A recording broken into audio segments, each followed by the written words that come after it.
Camerounaises, Camerounais, mes chers compatriotes, Fellow Cameroonians, my dear compatriots,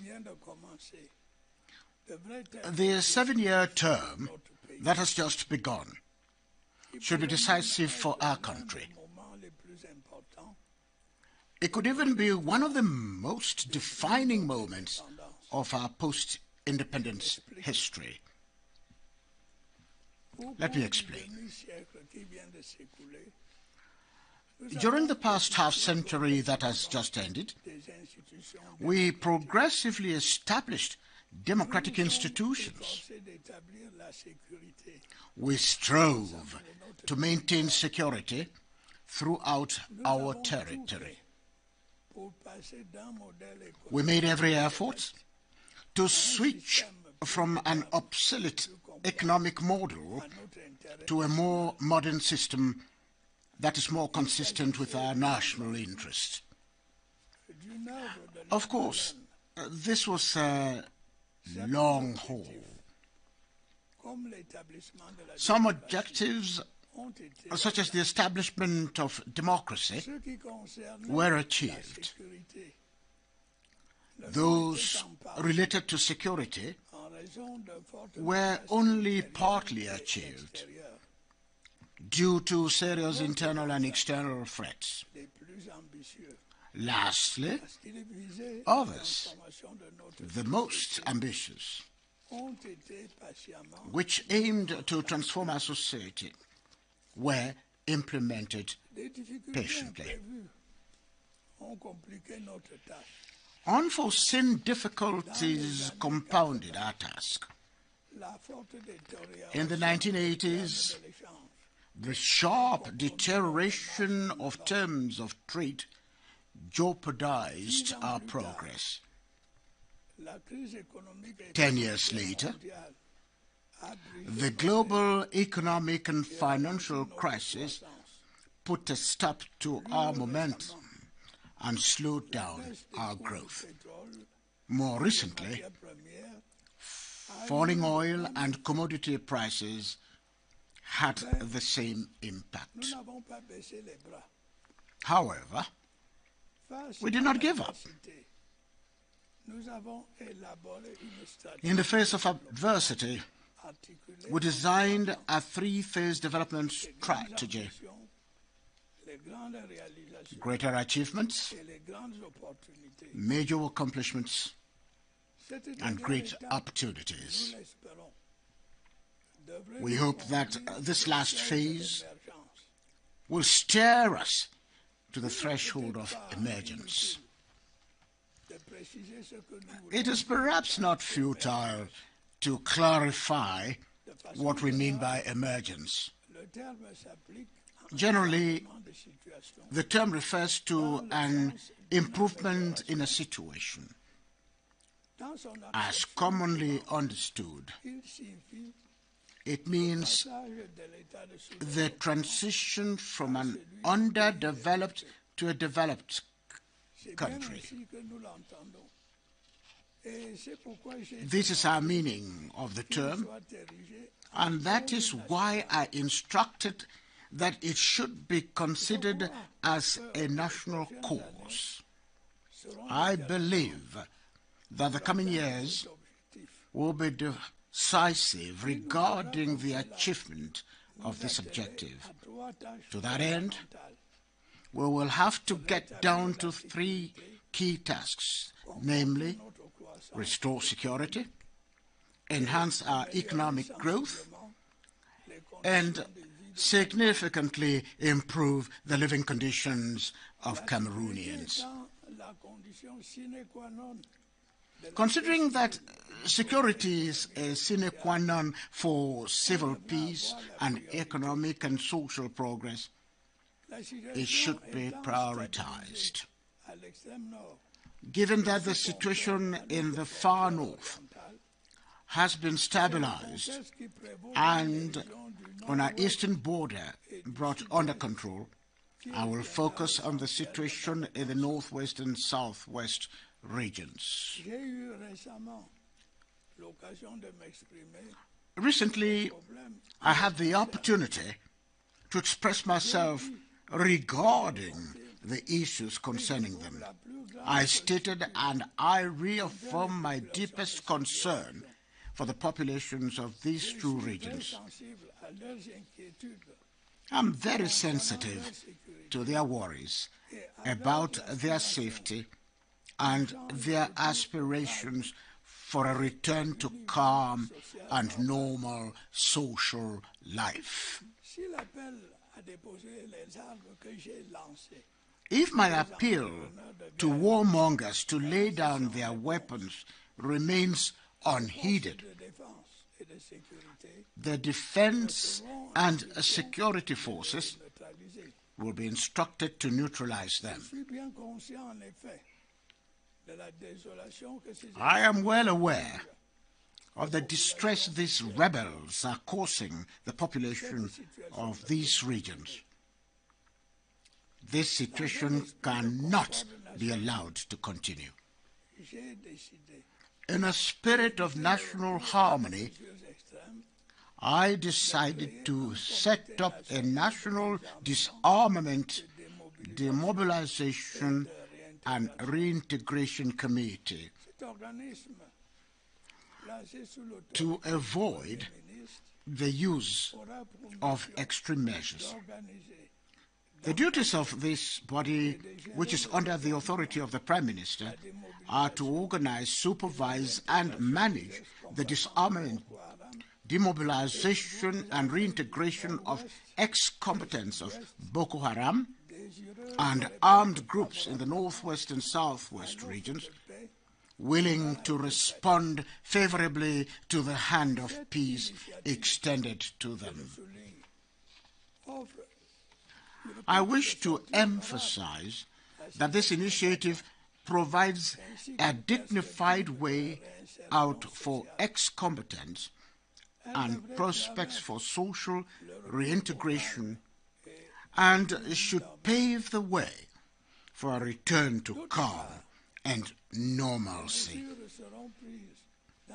On the other hand, measures will be taken as soon as possible to give the local communities of our country the powers that would enable them to play a greater role in the management of local affairs. At the same time, the promotion of bilingualism and multiculturalism will be fast-tracked.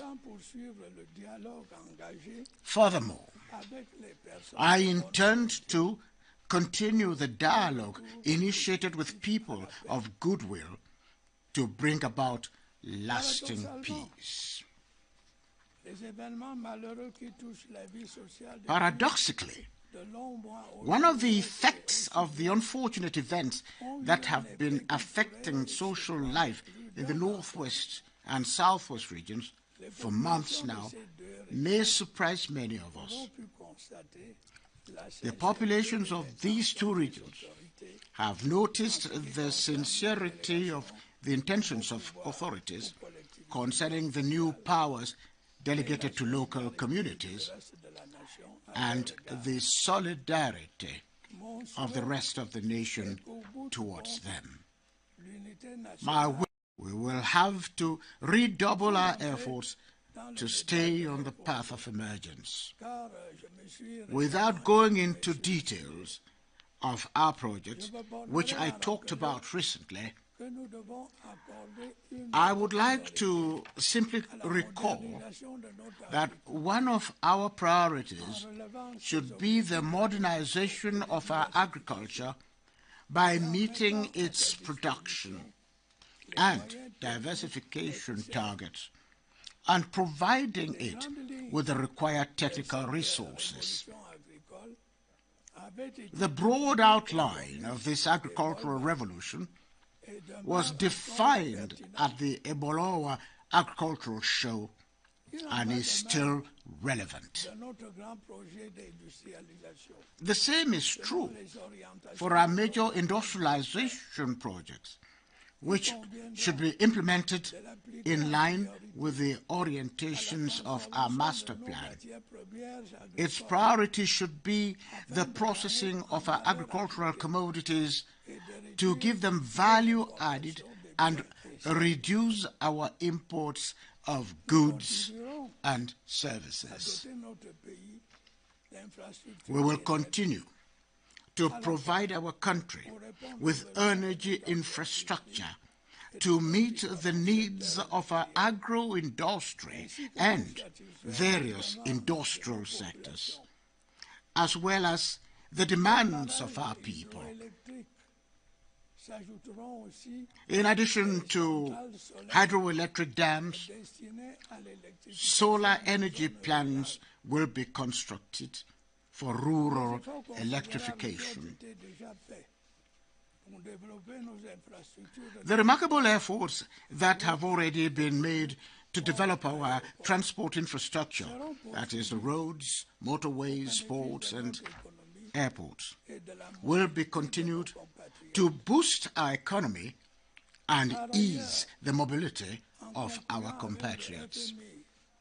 Furthermore, by concluding an economic and financial arrangement with the International Monetary Fund in 2017 under the Extended Credit Facility, we undertook to pursue the implementation of our structural reforms, maintain our fiscal balance, and ensure the sustainability of our external debt. It is against this backdrop that we will have to finance our major projects. To that end, we will need to increasingly resort to financial institutions that apply more accessible concessional lending rates. It is inadmissible that our projects should take much more time to mature than the countries of a comparable level of development. Maturation periods of time should be reduced. Some of our problems stem from the fact that the structures of our economy make us to depend heavily on the external world, especially the prices of our commodities. I have often said that we are in a position to produce most of what we import, be it agricultural or industrial products. It is absolutely necessary to take this into account. We have no choice in the face of growing protectionism. In the same vein, it is necessary for us to do more to incorporate digital progress into the functioning of our public services and our economy. The developing digital society will not wait for laggards. Once our security is restored and our growth revived, we have to give our democracy the social dimension it deserves. Significant progress has already been made in that connection over the past decades. More effort will be required to build a society that ensures equal opportunity and decent living conditions for the entire population. We will therefore continue to extend a system of quality education at all levels by focusing on professionalism, build more health centers, extend our network of referral hospitals, and finance our social security schemes, solve the nagging problem of low-costing housing, further improve access to drinking water and electricity, including in rural areas, and lastly, promote the role of women and youth in our society. In so doing, we will eventually roll back poverty, which is the source of the diverse exclusions still existing in our country. A problem of particular concern to me is still to be addressed. I am referring to unemployment, especially among youth. Naturally, the government services responsible for addressing the issue will do what is expected of them. However, it should be acknowledged that this social ill, which is affecting most countries on the planet, is clearly linked to the level of economic activity, in other words, growth. That is why we will do all we can to encourage and boost the growth rebound we are currently experiencing. Fellow Cameroonians, my dear compatriots, that is the triple challenge we are facing. I have no doubt that we will overcome it if we remain united, supportive, and committed. As you know, and you are aware, our country was poised to host the Great African Football Jamboree in 2019. Based on certain information, the African Football Confederation decided that the date should be shifted. We have taken note of the decision. As I have already said, all investments relating to the organization of AFCON will be carried out. I avail myself of this opportunity to urge you to remain mobilized to ensure the eventual construction of our road, railway, hospital, and sports infrastructure for this major event. Our country deserves it indeed. My dear compatriots, believe me, in these difficult moments, I am devoting all my energy and all my experience to ensuring peace, unity, and progress in our beloved and beautiful country. I count on each and every one of you to help me in this endeavor. I wish you all a happy and prosperous New Year 2019. Long live the Republic. Long live Cameroon. Vive le Cameroun.